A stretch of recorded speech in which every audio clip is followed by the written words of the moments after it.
Karena tidak dapat membayar tunggakan iuran BPJS Kesehatan, ibu hamil asal Kabupaten Bulukumba ini terkendala untuk memeriksa kesehatan kehamilannya. Jangankan untuk membayar iuran BPJS, ibu hamil ini pun diduga mengalami kekurangan energi kronik. Selama ini, suaminya hanya seorang pekerja serabutan. Hingga saat ini, ibu hamil asal Desa Tacorong, Kecamatan Gantarang, Kabupaten Bulukumba, Sulawesi Selatan ini menunggak pembayaran iuran BPJS hingga 5 juta rupiah. Ia pun berharap bantuan dari pemerintah ataupun dermawan.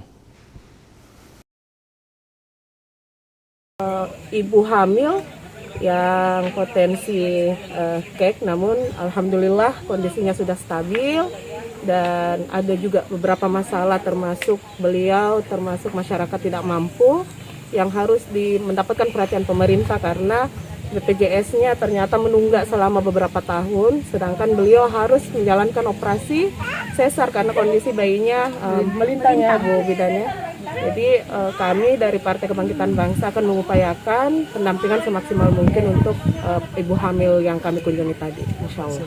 Ini kan paket gizi untuk 10 plus 1, jadi 11 ibu hamil yang terindikasi kek.